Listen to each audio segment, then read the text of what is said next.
Bienvenue à tous et à toutes. Bienvenue à notre panel.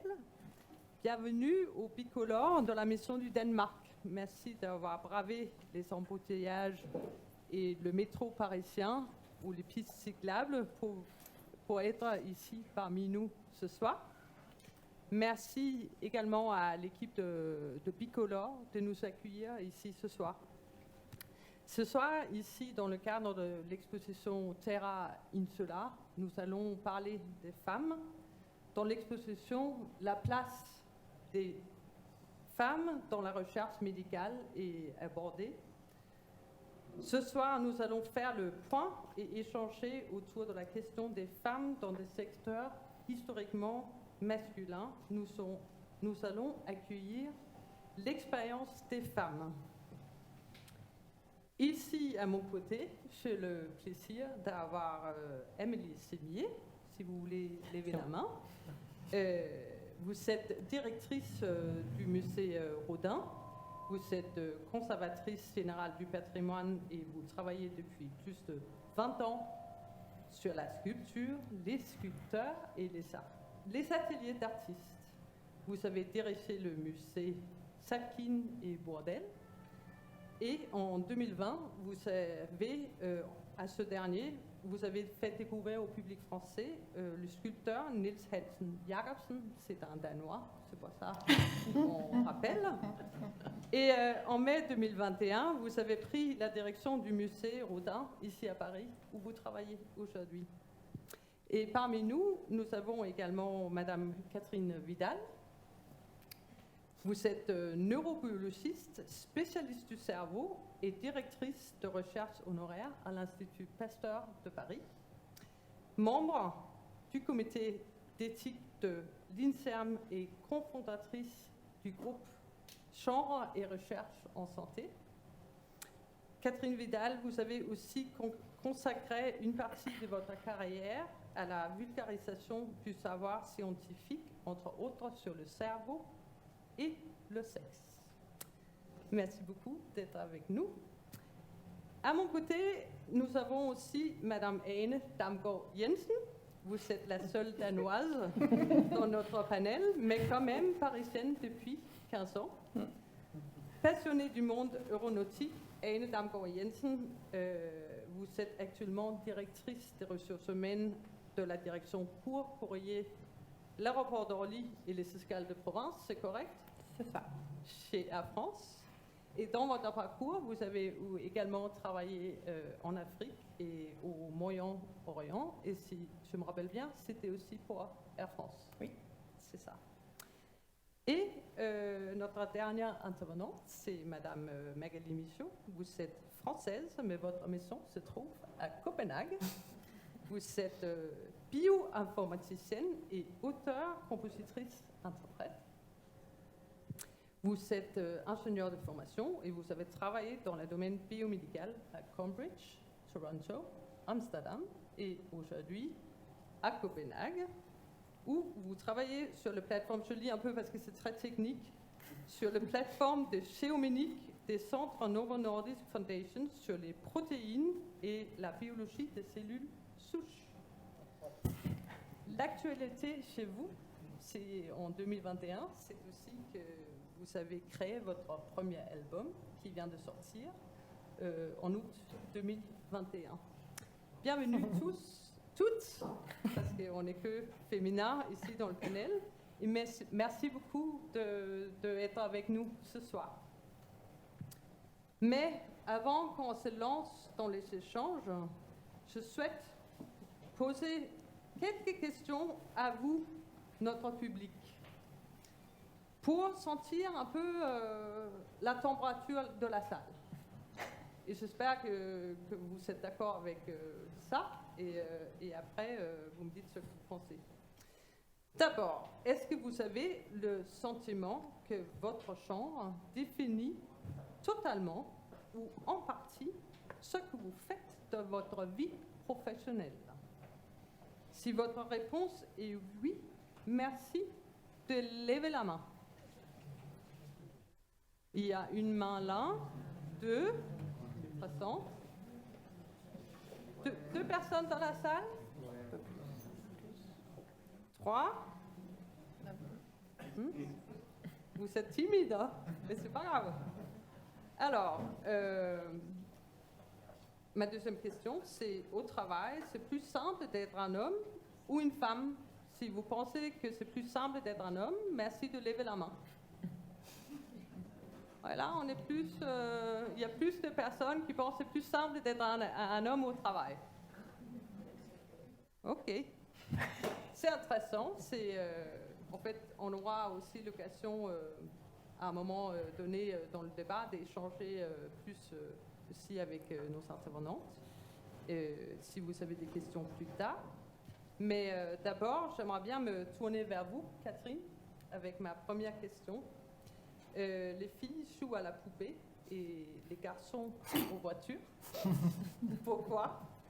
Les filles et les garçons ont-ils des cerveaux différents? Catherine, en tant que neurobiologiste, spécialiste du cerveau, pouvez-vous nous expliquer l'état actuel des recherches sur le sexe et le genre dans le cerveau? Donc, en 5 minutes, je vais répondre à cette question. C'est ça, c'est pas évident, c'est ça. Alors, si on se pose la question, le cerveau a-t-il un sexe? Eh bien, la réponse est oui et non. Oui, parce qu'il existe dans le cerveau des régions qui contrôlent les fonctions physiologiques associées à la reproduction. Par exemple, il y a des neurones dans le cerveau des femmes qui vont s'activer chaque mois pour déclencher l'ovulation. Et on ne verra pas ça dans le cerveau des hommes. Mais en ce qui concerne les fonctions cognitives, c'est ça qui nous intéresse, hein, c'est les capacités d'intelligence, de raisonnement, d'imagination, d'attention, de mémoire. Eh bien, dans ce domaine-là, les neurosciences et aussi plein d'autres disciplines montrent que les femmes et les hommes ont les mêmes capacités. Cela signifie qu'il n'existe pas dans nos cerveaux des différences qui feraient que les garçons sont naturellement doués pour les maths et les filles pour la littérature. Il faut bien voir qu'il y a 50 ans, on ne pensait pas ça. On pensait que nos cerveaux étaient câblés différemment dès la naissance et que ces différences cérébrales allaient ensuite expliquer les différences de rôle des femmes et des hommes dans la société. Par exemple, un certain Paul Broca, un célèbre neurologue, comme en moyenne les cerveaux des hommes sont un petit peu plus volumineux que ceux des femmes, eh bien lui, il disait que c'est normal que les femmes soient moins intelligentes puisqu'elles ont un cerveau plus petit. Et en fait, on sait bien maintenant qu'il n'y a absolument aucun rapport entre le volume du cerveau et les capacités d'intelligence. Mais ce qui est très important par rapport aux conceptions qu'on avait auparavant, donc au siècle dernier, mais encore il y a 50 ans, c'est que depuis, on a fait des découvertes formidables sur le fonctionnement du cerveau et on a découvert quelque chose d'absolument exceptionnel qui s'appelle la plasticité cérébrale. C'est-à-dire qu'on sait dorénavant que rien n'est jamais figé à tout jamais dans notre cerveau. Que notre cerveau se réorganise en permanence. Il y a des nouvelles connexions entre les neurones qui se font, qui se défont. Ça se réorganise en permanence en fonction des apprentissages et des expériences de vie. Et si on fait des études en IRM, où on regarde le cerveau à travers la boîte crânienne, sur des milliers et des milliers de personnes, puisque maintenant, avec les big data, on peut faire des comparaisons avec des milliers de sujets, eh bien, on s'aperçoit qu'il n'y a pas de zone qui serait spécifique d'un cerveau masculin ou d'un cerveau féminin, c'est-à-dire que nous avons toutes et tous des cerveaux différents, tout simplement parce que nous avons toutes et tous des expériences de vie différentes, nous avons des histoires de vie différentes, nous avons traversé des événements qui ne ressemblent pas à ceux des autres. Même les vrais jumeaux ont des cerveaux différents, parce qu'évidemment, leur vie n'est pas forcément toujours la même, loin de là. Bon. Et donc, il y a tellement de diversité entre les cerveaux de personnes d'un même sexe que ça empêche de voir éventuellement des différences entre les sexes. Et ça, c'est vraiment un point extrêmement important. Vous voyez, cette notion de plasticité cérébrale, elle est vraiment fondamentale pour comprendre aussi comment se fabrique l'identité sexuée. Donc, je vais aller très vite. À la naissance, le petit bébé humain, il n'y a pas du tout conscience de son sexe. En fait, il va en prendre conscience progressivement à mesure que ses neurones se connectent, à mesure que son cerveau se développe. Et c'est seulement à l'âge de 2 ans et demi que l'enfant a les capacités mentales qui vont lui permettre de s'identifier au masculin ou au féminin. Mais bien avant 2 ans et demi, on lui a déjà sexué son environnement. On lui a donné des jouets différents, des habits différents, on a décoré la chambre différemment. On sait aussi que les adultes n'ont pas les mêmes attitudes avec les tout petits bébés. Par exemple, un tout petit bébé garçon, il y aura plus d'interactions physiques, on va le faire sauter en l'air, plus qu'un bébé fille à qui on va davantage parler, sourire, chanter des chansons, etc. Tout ça, ce sont des attitudes totalement inconscientes de la part de l'entourage de l'enfant. Et donc, c'est tout ce processus d'interaction, aussi bien sur le plan physique, mais que familial, social, culturel, qui, chez l'enfant, va contribuer à forger certains goûts, certaines aptitudes, certains traits de personnalité en fonction des normes du féminin et du masculin qui sont données dans la société où est né cet enfant.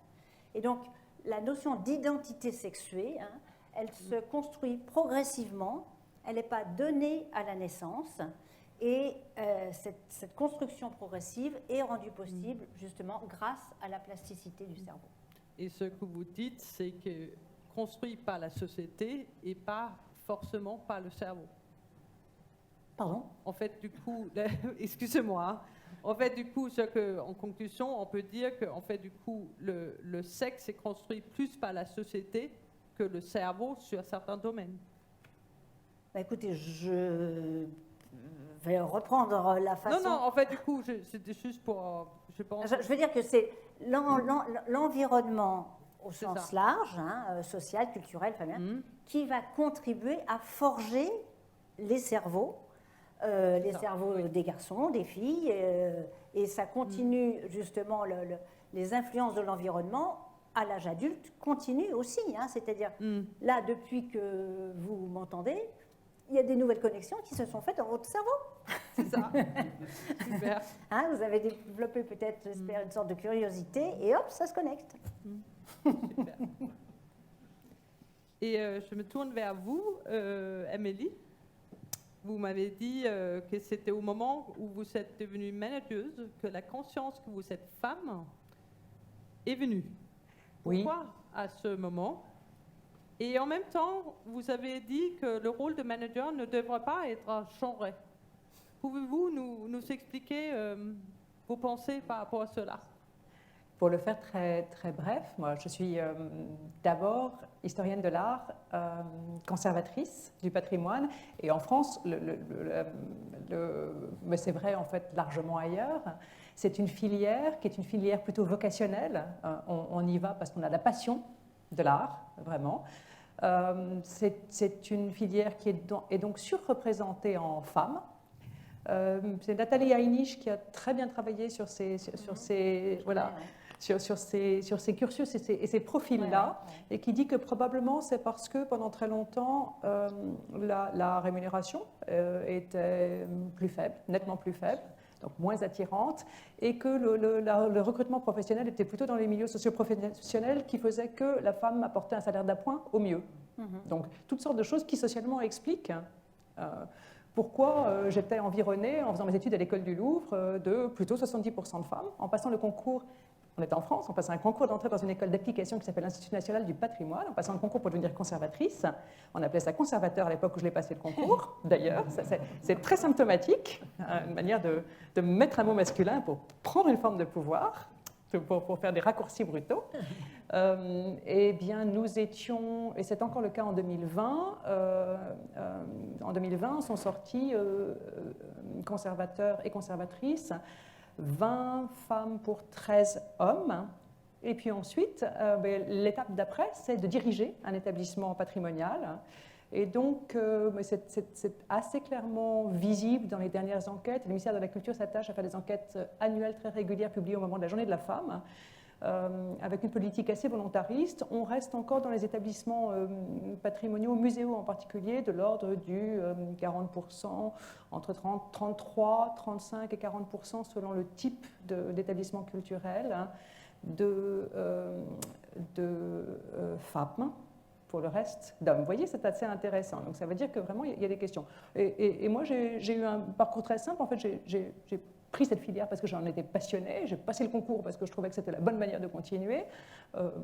Dans ma famille, on nous a tous dit de faire des choses qui nous passionnaient parce que la vie est tellement courte que c'est un peu dommage de ne pas faire des choses merveilleuses. Donc, filles, garçons, on était tous formés de la même manière. Et ça n'est que quand j'ai candidaté à la direction d'un établissement, à l'époque c'était le musée Zadkine et Bourdelle, les deux étaient réunis, que j'ai commencé à me poser ces questions-là. Très peu, parce qu'en fait, j'étais face au deuxième tour, face à 2 autres femmes. Donc, on était 3 femmes. Posons-nous la question. Pourquoi, encore une fois, 3 femmes? Probablement parce qu'on s'occupait de sculpture et que la sculpture est moins prestigieuse que la peinture. Moi, je pense aussi que pour s'occuper de sculpture, il faut porter des choses et qu'on est plus fort à plusieurs pour porter des choses. Donc, ça doit jouer. En tout cas, on est vraiment, en ce moment, les historiennes de l'art, sur la sculpture, historiennes, beaucoup plus d'historiennes que d'historiens, très net. Et donc, eh bien, ça n'est qu'en étant, en fait, je me suis rendu compte qu'on m'a posé beaucoup de questions sur le fait de diriger un établissement qui ne m'avait posé absolument aucune question jusque-là. J'ai été choisie parce que j'étais, moi, me semble-t-il, la meilleure. La question, elle ne se posait pas.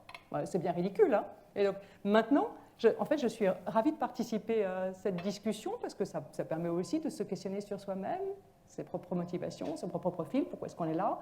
Je me suis rendu compte au fur et à mesure que, en l'expérimentant d'une certaine manière, que j'avais eu devant moi des rôles modèles, des femmes qui dirigeaient. Parce que dans la culture, du coup, depuis en France une bonne quinzaine d'années, il y a une manière proactive de s'assurer de faire en sorte de rééquilibrer ces rôles de directeur et de directrice. Donc ça, c'est assez passionnant. Alors j'ai conscience de ce rôle modèle et en même temps,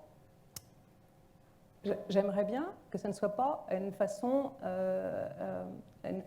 de figer dans un bloc, parce qu'en fait, je pense simplement que je dirige un établissement, homme ou femme. C'est ça. Vous n'êtes pas ni femme ni l'homme, vous Non. êtes directrice. Non, oui, absolument, j'espère. Et donc sur ma porte vitrée, il était marqué directeur quand je suis arrivée. Et au musée Rodin, je succédais à une femme que j'aime beaucoup, qui est une amie. Et après tout, moi j'étais la 4e femme qui dirige le musée Rodin, ce que c'est quand même pas mal. Depuis l'après-guerre, il y a une alternance femme-homme, ce qui est admirable, mais encore une fois, c'est la sculpture. Moins de prestige, contrairement à ce qu'on pourrait. Puis on dirige un musée avec un grand bonhomme, vous voyez, on est l'héritier.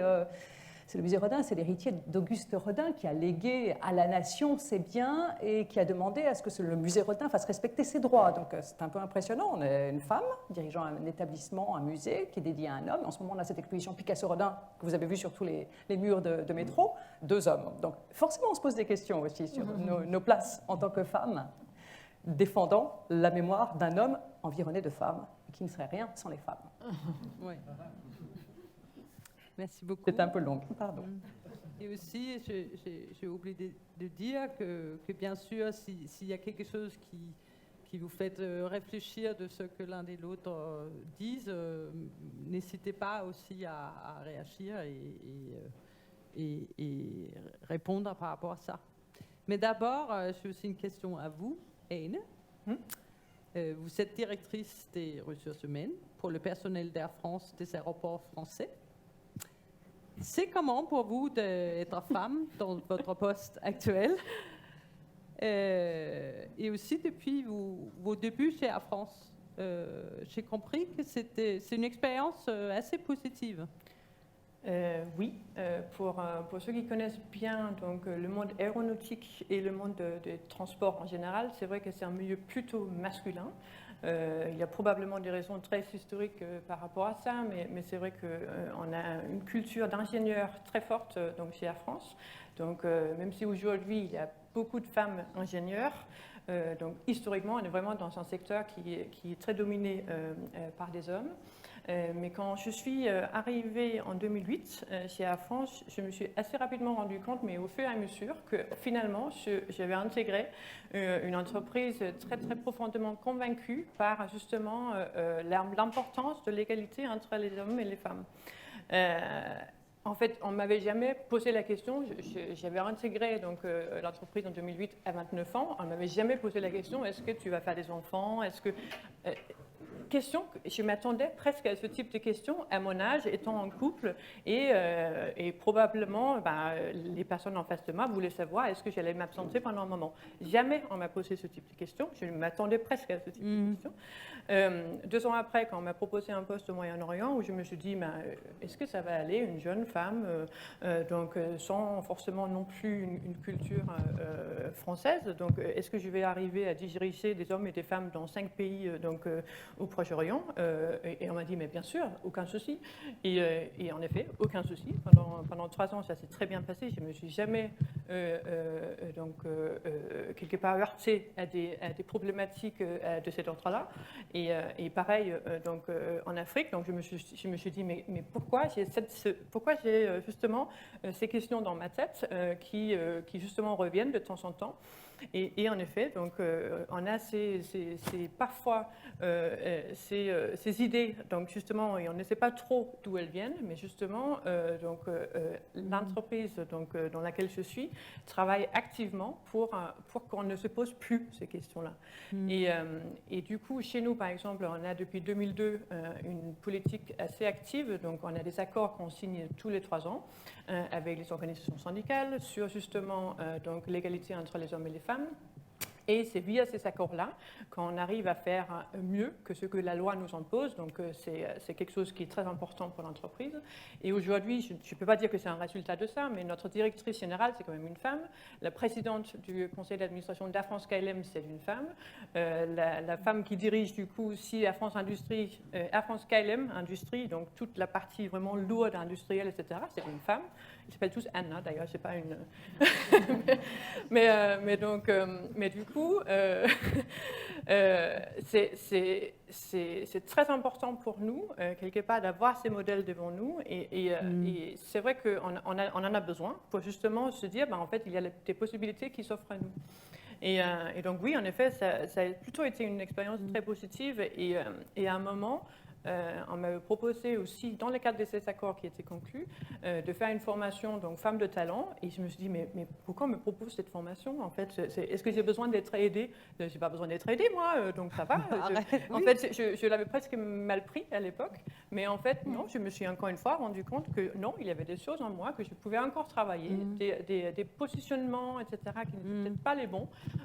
Et du coup, en effet, ça continue, ce travail-là continue. Donc, je pense qu'en effet, pour moi en tout cas, d'intégrer une entreprise qui, pour le coup, fait vraiment partie d'un secteur assez masculin, ça a été très positif. Après, juste pour donner quelques chiffres, on a, on va dire, 50% d'hommes, 50% de femmes. On a un tiers de managers femmes ou cadres femmes, donc ça c'est bien. C'est pas parfait, mais c'est bien. On a donc une bonne répartition entre femmes et hommes aussi au niveau COMEX. Là où on travaille encore, c'est sur les différentes entités, où évidemment, dans la partie industrielle, dans la partie même informatique, donc on a des écarts assez importants on n'a pas forcément une représentation égale partout, mais on y travaille et on pourra en parler davantage, mais même dans les secteurs justement industriels où on a vraiment du mal à recruter des filles, donc par exemple pour devenir mécanicien avion, on va activement dans les écoles pour justement montrer qu'en fait chez nous, il y a des possibilités pour les jeunes, filles comme garçons, pour essayer d'avoir plus de filles qui rentrent dans nos hangars et qui utilisent nos outils pour faire décoller nos avions.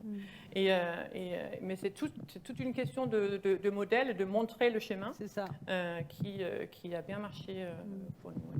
Je peux témoigner. Oui, bien aussi. sûr. J'ai été invitée à plusieurs reprises à faire des conférences chez Air France sur tous les stéréotypes sur les différences de cerveau des femmes et des hommes. Et donc ça montre que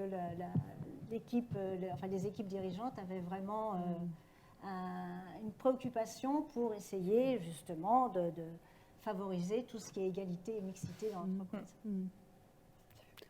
Et en fait, ce que vous dites aussi, c'est très important avec ces rôles modèles qu'on voit en tant que femme et en tant que fille que c'est possible de faire comme...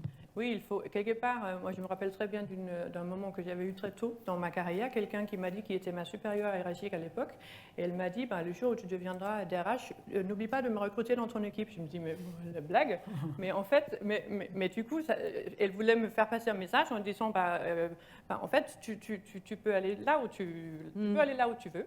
Et moi, ma plus grande fierté aujourd'hui, c'est si je peux essayer d'aujourd'hui dire à quelqu'un, j'ai une jeune juriste par exemple dans mon équipe, elle est brillante, et je lui dis donc autant que possible, en fait le jour où tu deviendras je ne sais pas quoi, donc s'il vous plaît, s'il te plaît, faites ça. Et donc du coup elle me dit non, pas du tout. Si. Oui, de dire que c'est possible, le chemin est là devant vous. Et oui. Alors, Magali, je me tourne à vous. Ici, à l'exposition Terra Insular, on nous a raconté aussi l'histoire de femme chercheuse Marie Croix, une Danoise, qui avec son mari était une des pionnières de l'insuline. Vous avez dit que Marie arrive à passer outre la résistance et les attentes de la société en faisant ce qu'elle a envie de faire. C'était il y a 100 ans. Mais c'est comment les attentes vis-à-vis des femmes aujourd'hui? Et est-ce que ces attentes vous ont affecté dans la vie, dans votre parcours professionnel? Oui, alors c'est vrai que pour revenir sur le podcast qu'on a fait la semaine dernière, c'est un des aspects qui m'a intéressée dans l'histoire de Marie Croix, qui était donc chercheuse il y a 100 ans. Et donc à l'époque, c'est vrai que c'était pas vraiment, ou voire pas du tout attendu pour une femme d'être chercheuse. Donc je pense que là maintenant, il y a quand même eu beaucoup d'évolutions, et donc notamment en termes d'accès au monde du travail. Maintenant, donc il y a beaucoup plus de chercheuses maintenant qu'il y a 100 ans. Après, il y a aussi, donc selon les secteurs, on a entendu, et puis même dans la recherche, selon les domaines, des domaines qui sont plus ou moins genrés. Donc moi, j'ai fait des études d'ingénieur, donc pour le coup à Supélec, à côté d'Orsay. Donc là, on était 13% de filles, donc c'est pas beaucoup. Et puis après Supélec, j'ai fait une thèse où j'étais dans un département de biologie. Et là, pour le coup, il y a plus de filles, enfin une majorité de filles. Alors après, bon, est-ce que ça m'a affecté moi professionnellement dans ces étapes-là? J'ai pas l'impression que ça m'ait affecté particulièrement. Je suis peut-être pas très sensible à ça non plus. Enfin, j'ai toujours joué au foot, donc en même temps, voilà. C'est intéressant ce que vous dites. Les filles jouent au foot et les garçons jouent à la poupée. On peut faire les deux. Pas forcément en même temps, mais. Non, je sais, mais c'est juste, oui. Mais donc, en fait, ce que je trouve aussi intéressant par rapport à aujourd'hui, c'est que moi j'ai l'impression que du coup, il y a quelque part pour une femme aujourd'hui une attente d'avoir un métier, d'avoir une carrière. Donc on peut se dire, bon, c'est comme les hommes, c'est chouette. Mais je pense que c'est quand même différent dans la mesure où ça remplace pas les attentes qu'il y avait avant. C'est-à-dire qu'il y a quand même aussi des attentes par rapport au foyer, par rapport à faire des enfants, par rapport à... Donc j'ai un petit peu l'impression que pour les femmes aujourd'hui, il faut un petit peu tout faire. Et je trouve que c'est pas mal exprimé dans une chanson. Je ne sais pas si vous connaissez l'auteur, compositeur, interprète français qui s'appelle Ben Mazué, qui a écrit une chanson il y a quelques années déjà qui s'appelle La femme idéale. Et vous irez l'écouter, c'est très très joli. Et donc où il raconte un petit peu comme ça tous les rôles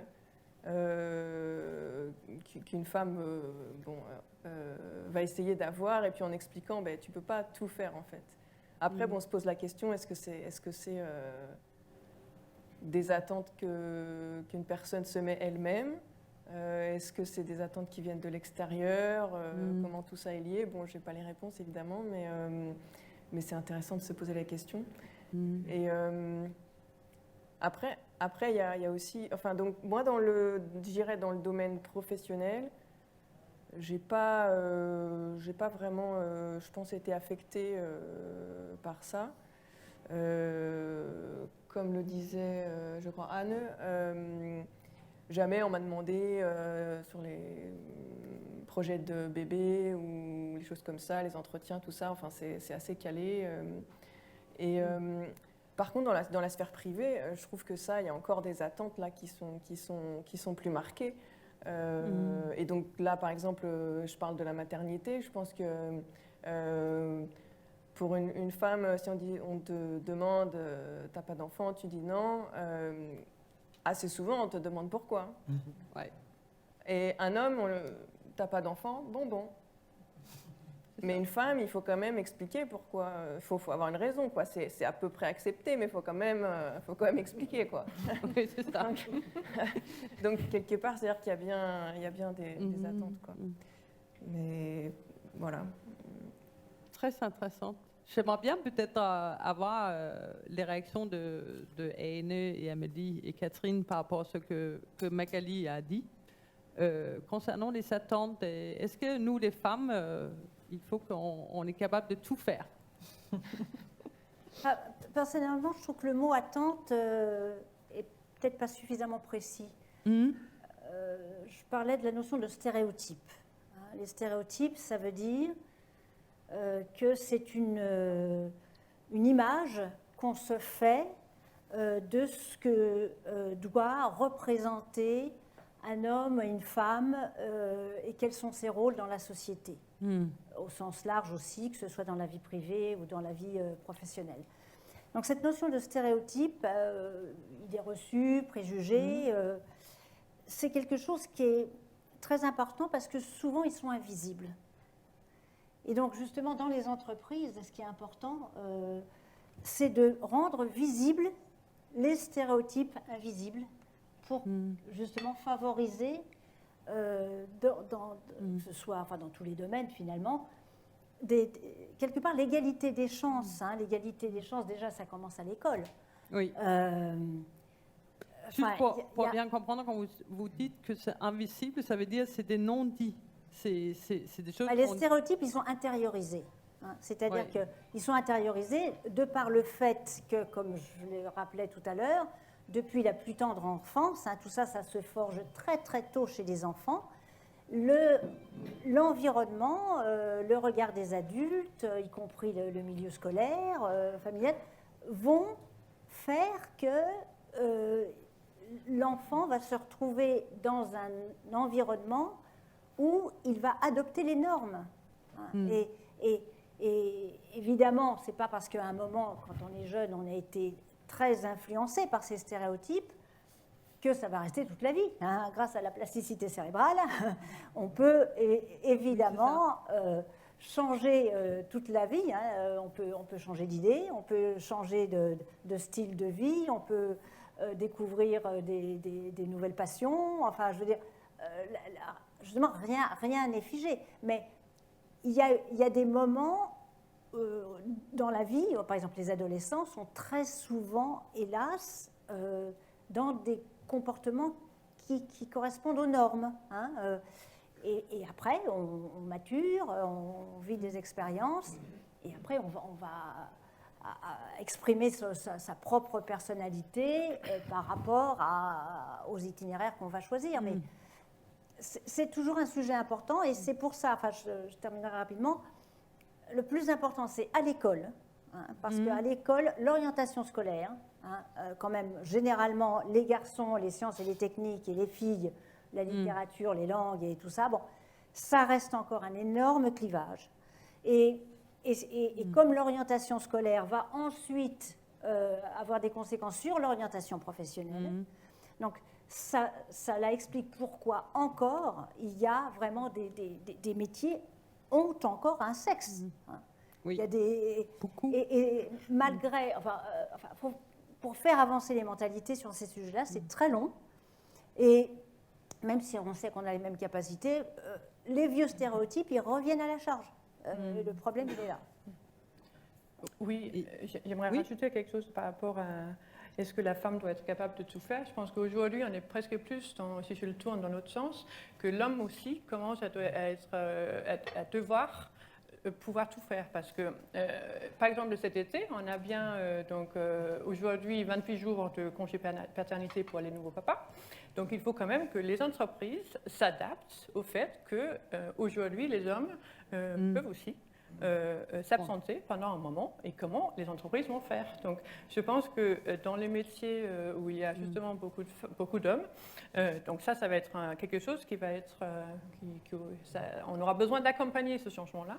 Et surtout, nous, malheureusement, vu la crise qu'on traverse, on ne recrute pas beaucoup actuellement, mais les nouveaux recrues qui vont arriver et les nouveaux jeunes hommes ne vont pas accepter de ne pas pouvoir justement jouer leur rôle de papa et justement renverser un peu ces tendances-là. Donc je pense que c'est un point important. Et évidemment, donc le but de cette démarche-là est aussi de quelque part aider évidemment les femmes. Mais je pense que c'est un challenge pour les deux. Où les entreprises vont devoir s'adapter. Donc de mon point de vue. Et en fait, je voulais juste aussi faire un petit rappel aussi pourquoi on essaye d'atteindre plus d'égalité hommes-femmes dans les entreprises. Ce n'est pas juste un devoir moral, mais c'est aussi parce qu'on voit que les entreprises qui ont plus d'égalité hommes-femmes ont une meilleure performance tout court. Et c'est aussi, sur un plan économique, c'est très intéressant pour les entreprises on est dans un monde capitaliste aussi quelque part, qui fait que c'est intéressant d'essayer d'avoir plus d'égalité hommes-femmes dans les métiers dans l'entreprise. Je ne sais pas, Émilie, vous avez quelque chose à ajouter Non, ça va? Oui, ça va bien. Très bien, très bien. Alors, je veux encore me tourner à vous, Catherine. Vous m'avez dit, vous avez déjà évoqué un peu ce sujet, mais vous m'avez dit que malgré les progrès de connaissances sur le cerveau et la plasticité cérébrale, les préjugés naturalistes sur les différences d'aptitudes et des comportements entre les femmes et les hommes sont toujours bien présents dans la société. Comment l'expliquer ? Les préjugés, on les connaît. Hein. On a vu les questions d'orientation scolaire, où là c'est quand même très très flagrant. On entend toujours dire les femmes sont multitâches, mais elles sont incapables de lire une carte routière. Enfin bon, toutes ces choses-là perdurent. Et c'est pas simplement anecdotique.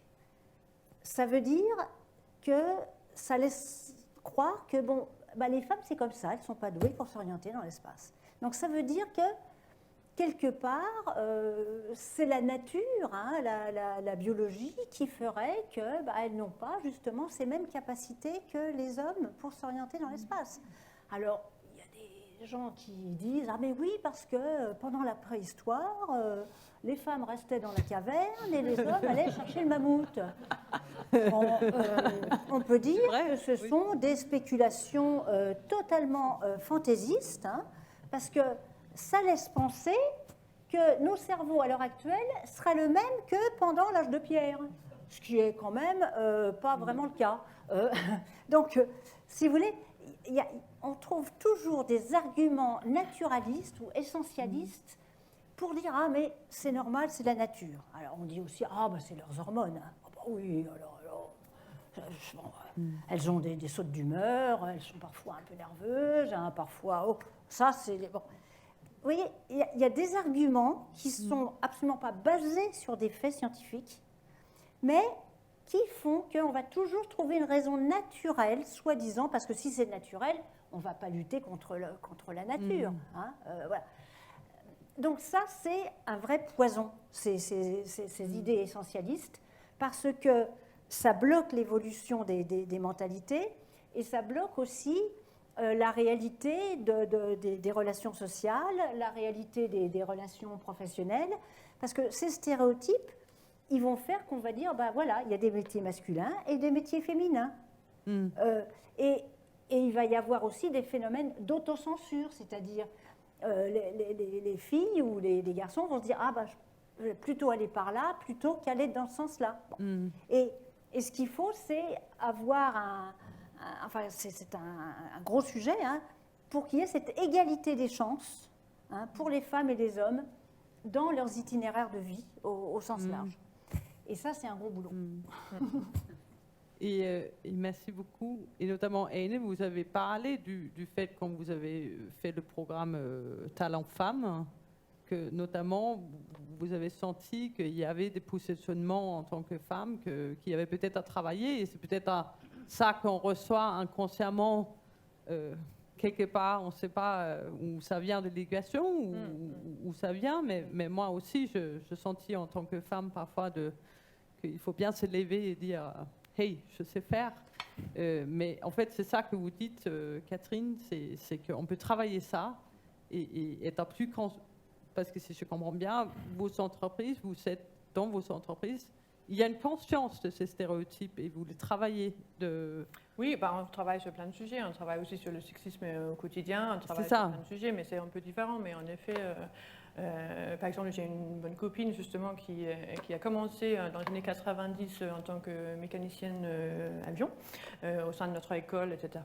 Et elle s'est rendue compte en arrivant dans le hangar qu'elle était la seule fille. Et donc du coup, justement, elle s'était jamais posé la question parce que son papa et dans sa famille, ils étaient tous un peu dans ce monde-là. Donc elle n'avait pas vu de différence parce qu'elle était une fille, mais c'est là où elle s'est rendue compte. Et oui, en effet, donc chez nous, on essaye en tout cas apporter un maximum de diversité pour que ça ne soit plus une difficulté pour s'exprimer en réunion, ça ne soit plus une difficulté aussi pour s'exprimer auprès de ses collègues, etc. Donc ça peut être ça parfois, justement aussi le frein pour à un certain niveau de bien se sentir à l'aise pour justement mettre son point de vue sur la table, etc. Ça peut être compliqué quand on n'est pas avec des personnes qui se ressemblent. Donc, et nous essayons de casser les stéréotypes de genre en essayant de recruter différemment de ce que l'on attend. Et ça, c'est bien aussi. Donc, en effet, dans une équipe qui s'occupe plutôt du bâtiment, des choses techniques, notre dernière recrue, toute récente, pour s'occuper vraiment des petites réparations, c'est une femme. On était ravis. Quand on a vu les CV arriver, on n'aurait pas fait de préférence. Mais quand on a vu qu'elle était hyper compétente, à compétence égale, ça envoie un message qui est vraiment un message intéressant. Bon, alors en ce moment, on est en train de recruter un régisseur ou une régisseuse d'œuvres d'art. Ça veut dire qu'il va falloir qu'à un moment donné, il faut bouger des sculptures. Toute l'équipe de la conservation, c'est que des femmes. Alors, elles regardent les CV arriver et elles me disent « On a plein d'engins de levage, mais ça serait quand même bien d'avoir un homme. » un peu plus. Alors, bon, c'est compliqué de lutter sur les stéréotypes parfois.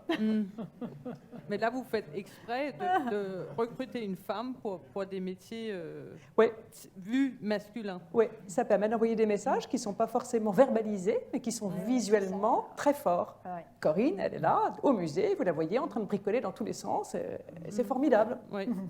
Mais vous ne pensez pas que, par exemple, sur la question de portée, qu'il y a des solutions techniques à cette question On a mis en place toutes les solutions techniques, mais il y a un moment ou un autre, on fait coulisser, glisser. On a des choses formidables, des engins qui se lèvent tout seuls. On peut faire coulisser le buste en marbre dessus. Tout ça, c'est formidable.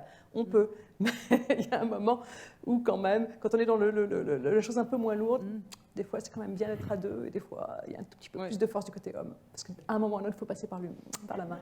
Bon. C'est intéressant, ça ne va pas orienter notre recrutement pour autant. On va prendre la meilleure personne. Ça sera peut-être une femme.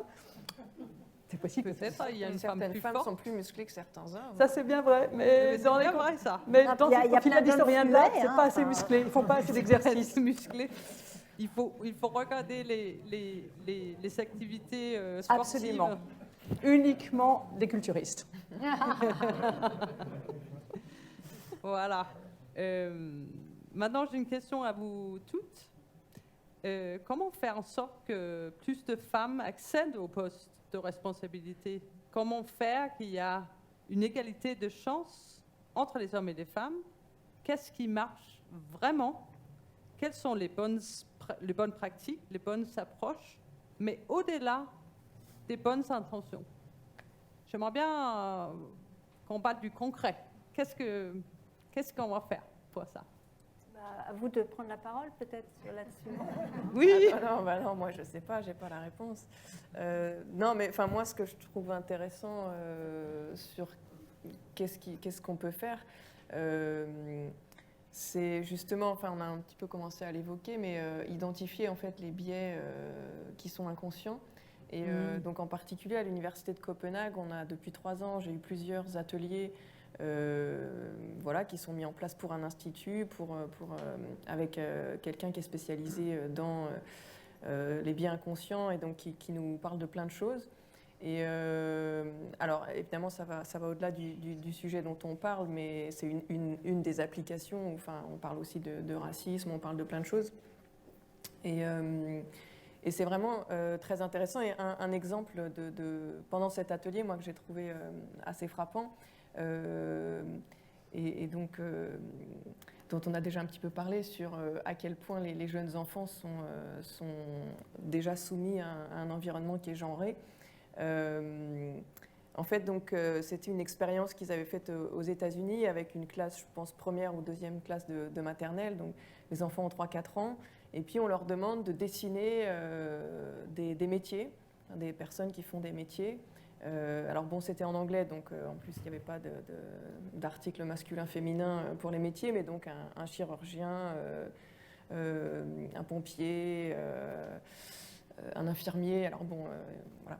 Et là, évidemment, comme vous pouvez l'imaginer, tous les dessins sont absolument stéréotypés. Donc, tous les pompiers sont des hommes, toutes les infirmières sont des femmes. Et ce qui est intéressant, c'est que, déjà de voir ça, mais ensuite, derrière, on leur dit, maintenant, vous voulez en rencontrer en vrai? Ah, ça, ouais, on veut. Et là, donc, ils font rentrer des gens dans la pièce, évidemment, qui sont l'opposé du stéréotype. Et là, les gamins, ils sont sans voix, ils n'y croient pas une seconde, ils sont déçus. Voilà, déçus. Ils ont mis des costumes. C'est incroyable. Et donc, là, on se rend compte à quel point c'est déjà tellement présent. Ouais. Et du coup, c'est vrai que, moi, ce que je me dis, c'est que d'une part, des ateliers de prise de conscience pour nous, qui sommes déjà un petit peu... c'est très tard, quoi. C'est tout petit qu'il faut commencer. Mais pour la suite, c'est aussi surtout se poser la question de quel environnement on donne à nos enfants et comment remettre un petit peu en question certaines choses. J'entendais parler dernièrement d'aires de jeu dégenrées aussi, je crois qu'on dit comme ça. Il y a certainement plein de choses intéressantes là-dessus. Oui, l'aménagement de la ville est aussi très important. Ouais. De toute façon, plus c'est pris tôt, mieux ça vaut. D'où vraiment, donc quelque part, c'est un sujet politique, c'est-à-dire que ça doit venir des pouvoirs publics qui décident d'investir dans la formation des enseignants, dans la réalité de l'aménagement des lieux où évoluent les enfants.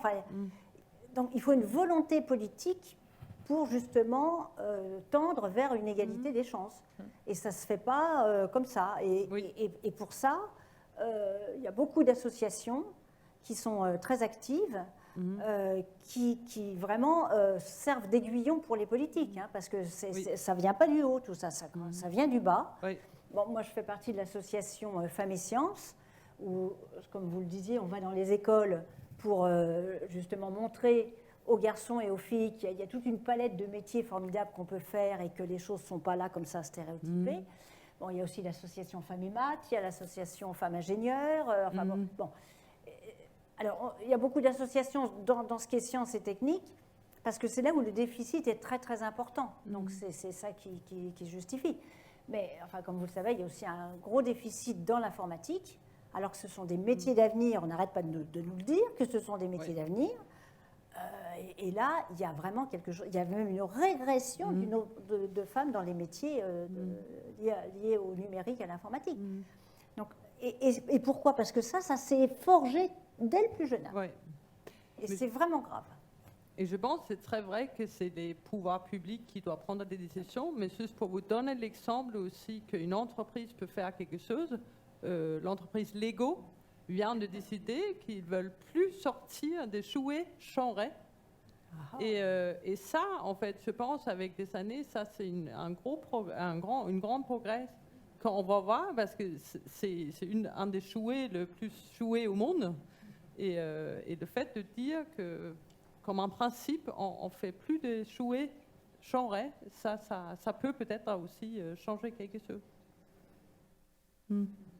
Mais Catherine, vous dites aussi que, en fait, vous constatez qu'il y a une grande challenge sur ce domaine, mais vous avez des astuces. Qu'est-ce qu'il faut faire, vous pensez, concrêtement? Les astuces Les astuces ou des... Vous dites c'est des pouvoirs publics, Bah, mais... Non, mais c'est faire partie d'associations, c'est œuvrer aussi, moi, à ma petite échelle, j'écris des livres de vulgarisation scientifique, qui sont vraiment accessibles pour un grand public sur les stéréotypes, sur les cerveaux. Bon, je suis là ce soir aussi, c'est parce que c'est aussi un plaisir de rencontrer des gens, parce que quand on partage des valeurs, c'est bien de se sentir à plusieurs. Et puis, là, ça fait tellement plaisir d'avoir un public et pas être derrière un écran en Zoom ou en visio. Alors là, moi, je n'ai pas hésité à venir. Mais non, mais c'est à tous les niveaux. Chacun à son échelle peut essayer de faire quelque chose. Mais ce qu'il faut bien voir, c'est que le sujet il est compliqué, parce que c'est pas parce que dans une famille, les parents essayent de faire tout ce qu'il faut pour ne pas que le garçon, la fille soit trop dans les stéréotypes et tout ça. Bon, rien. Mais le reste de la société va bien se charger d'en mettre une couche côté stéréotype. Ne serait-ce que les publicités partout. On a parlé des catalogues de jouets. Et puis les publicités, surtout maintenant avec les réseaux sociaux, où la femme, c'est la valorisation du corps de la femme. On est dans une régression quelque part aussi par rapport à ce que c'est que l'image d'être une femme. C'est quand même un gros boulot qui nous attend, qui attend les plus jeunes générations. Faut pas lâcher prise, quoi. Et Ane, Amélie, quelles sont les bonnes pratiques selon vous? Les bonnes approches? J'ai l'impression que ça se décline un peu partout, du noyau familial au cercle amical, du lieu professionnel, aux rencontres, tout ça à la fois. J'ai l'impression que c'est toute la palette qu'il faut pouvoir tenir et décliner. Oui, c'est d'avoir ouvertement la discussion. En fait, je pense qu'il ne faut pas négliger la bonne intention, même s'il ne faut pas en rester là.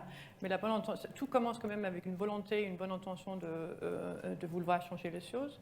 Et donc, chez nous, là, on va, par exemple, renégocier notre accord à égalité professionnelle, et donc du coup, ça sera le sujet dans les mois à venir pour justement essayer de voir où est-ce qu'on peut améliorer l'accord existant, parce que la loi évolue, heureusement, et donc du coup nous pousse à prendre un certain nombre de mesures.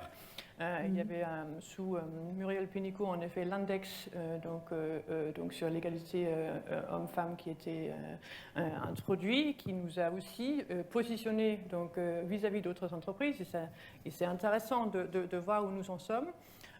Et si il y avait un index trop bas, l'entreprise allait du coup recevoir des pénalités. Et c'est quand même quelque chose d'important, même si on peut être pour ou contre les obligations et des choses un peu plus dures. Mais ça fonctionne. Même chose dans les pouvoirs, même chose au niveau des gouvernements et des ministères, et donc de ce qui décline. Même enjeu et même manière de faire. Et oui, on revient au sujet du plus jeune âge. Je suis convaincue que en fait, chez nous, pareil. Donc, ça commence dès les apprentis qui arrivent chez nous, dès le début, où il faut essayer d'instaurer un milieu qui favorise la liberté de parole, le fait d'être qui on est, etc.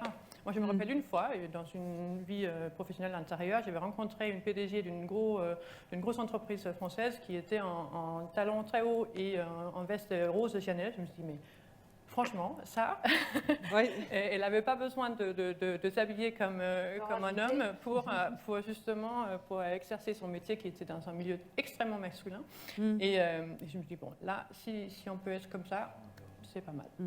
Donc, ça veut dire il faut oser être femme. Oui, il ne faut pas que les femmes se transforment en hommes non plus. C'est pas le cas. Oui. Voilà. Et je me dis, le temps court et peut-être aussi, il y a des questions de la salle. Je sais, on a un micro quelque part. Voilà, ça arrive ici. Madame, ça arrive ici. Non, je pense que c'est mieux avec un micro.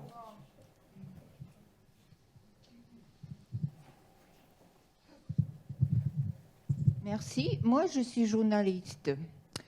Et dans notre métier, on nous disait toujours, et je le fais depuis très longtemps, très jeune, commencé au lycée, et on nous disait toujours, ben non, il faut quand même rester à la maison, faire la soupe et tout ça, bon.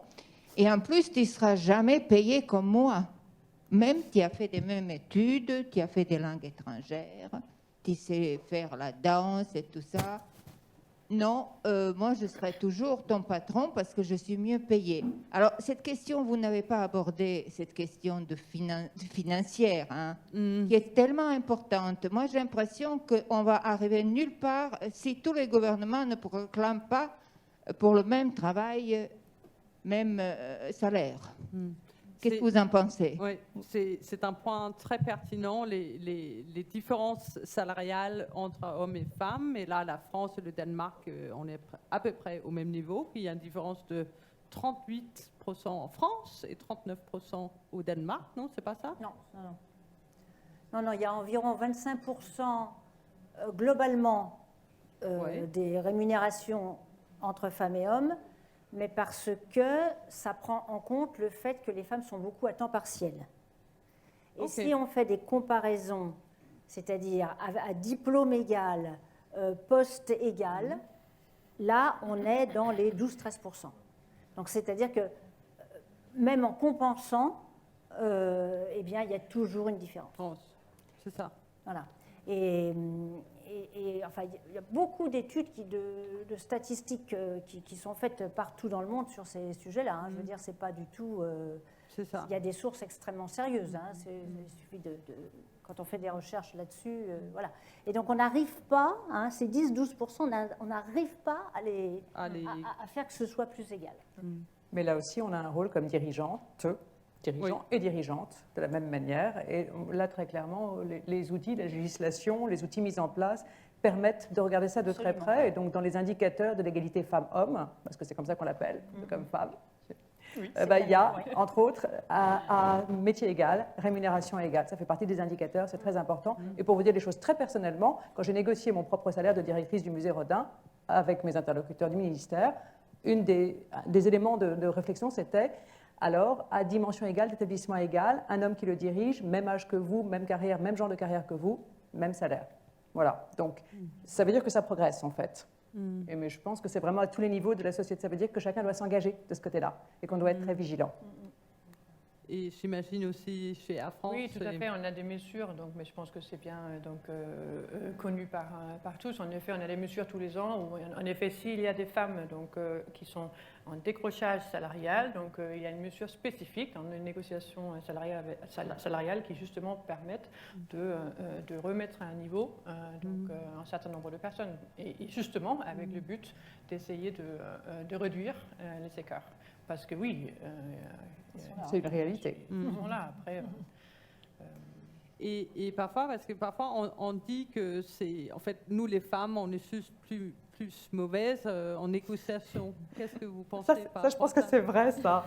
Ah, vous pensez que c'est vrai, ça? Ah, moi, je n'ai pas. Moi, je suis bonne en négociation. Ah, bah, c'est super. Je suis sûre que c'est vrai pour moi. Non, mais par exemple, en fait, ce que j'entends, c'est que vous dites il faut faire quelque chose collectivement et faire en sorte qu'il y ait un système en place. Il faut des lois. Hein. Il faut en des France, lois. on a des lois, hein, et c'est ça qui est très bien. Bon, encore faut-il qu'elles soient appliquées. C'est ça. C'est pas encore appliqué complètement. Et c'est ça le challenge. Voilà, c'est bon. La loi Roudy, justement, sur l'égalité salariale, elle date d'il y a 20 ans ou 30 ans? Oui, 20 ans, je crois. 20 ans, hein. Et bon, je me souviens, on avait fêté un petit peu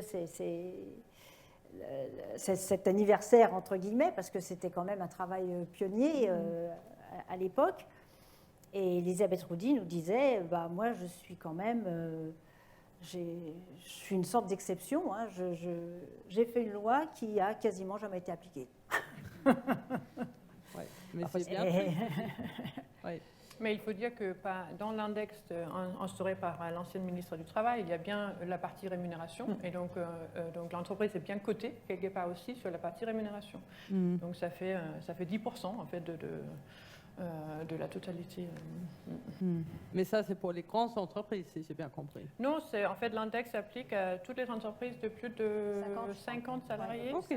où on est dans l'obligation de justement faire l'étude. Donc tous les Faire un index Voilà. Ouais. Et ça, c'est. Et avant, il n'y avait pas de pénalité. Ou bien, il y en avait, mais elles étaient théoriques. Ouais. Maintenant, les pénalités. Il y a des elles sont- pénalités, ouais. Il faut travailler sur le sujet. On a le temps d'une dernière question. Madame, merci.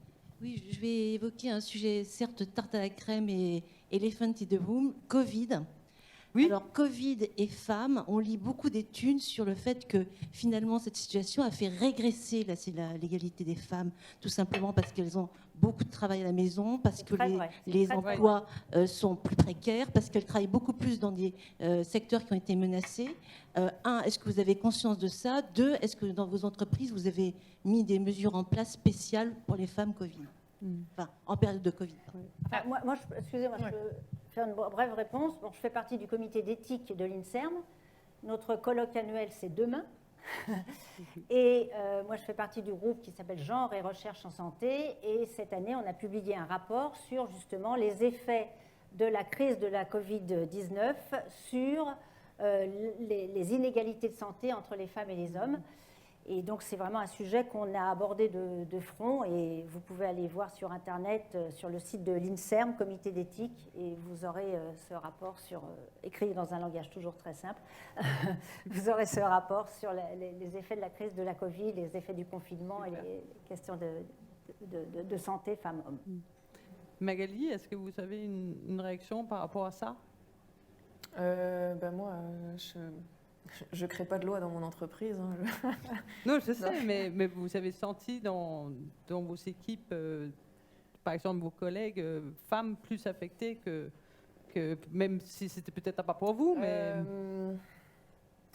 Je sais pas, franchement, je sais pas. Moi, j'ai bossé évidemment beaucoup de la maison. Moi, j'avais la chance d'avoir un cadre favorable. Oui. Oui, j'ai eu pas mal de collègues, effectivement, qui devaient gérer les enfants, le boulot, etc. Mais je ne saurais pas dire si c'était vraiment plus les femmes que les hommes. Enfin, je veux dire, les hommes aussi étaient en galère avec leurs enfants. Ouais. Ouais. Oui, je ne peux pas répondre exactement à votre question. Par contre, chez nous, en tout cas, l'impact de la crise était, on va dire, sur tout le monde.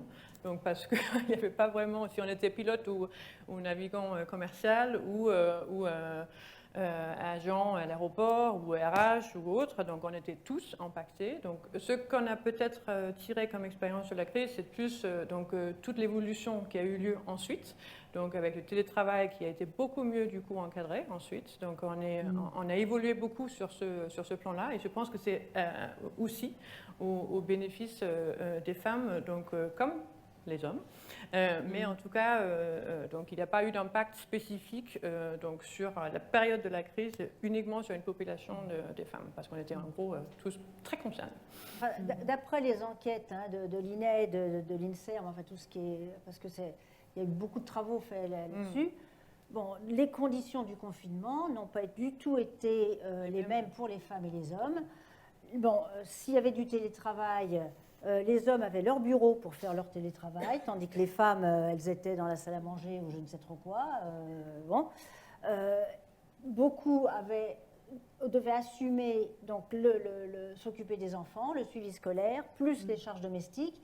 C'est ça, ce que disait Madame, qui a vraiment été révélateur de ces inégalités qu'on croyait quand même plus ou moins en train de disparaître. Et là, ça les a fait ressortir très très fort. Donc, oui, mais je suis d'accord avec vous, mais c'est juste nous, on n'a pas fait l'enquête en interne sociologique pour le démontrer. Ça. On a plutôt essayé d'accompagner avec des outils, etc. ensuite, parce qu'on savait de toute manière que le télétravail, par exemple, c'est quelque chose qui est beaucoup renforcé chez nous depuis la crise. Qui peut aussi être, si c'est bien géré, un positif pour avoir une meilleure vie, ou une meilleure balance entre vie privée et vie active. Je sais pas, Émilie, vous avez un dernier mot là? Je suis compliqué de faire un dernier mot, mais simplement pour rebondir sur le télétravail qui maintenant s'instaure de façon beaucoup plus régulière, qui n'est plus le télétravail lié au Covid. Ce qui est certain, c'est qu'on a une mesure d'attention, en particulier, je dirais, aux parents, en particulier, qu'ils soient hommes ou femmes en vérité, et de façon à ce qu'ils favorisent un cadre serein de travail. Ce qui veut dire que, par exemple, ce n'est pas forcément le mercredi qu'on va accepter en télétravail. Parce que ça, c'est le jour où les enfants vont demander plus de présence au père comme à la mère, de la même manière. Donc, dans nos réflexions, en fait, on tient compte aussi de cet impact du rapport entre vie privée et vie de travail. Parce que le télétravail a fait, encore une fois, été une sorte de révélateur de ces manques d'équilibre. Je vous remercie d'être venu. Merci.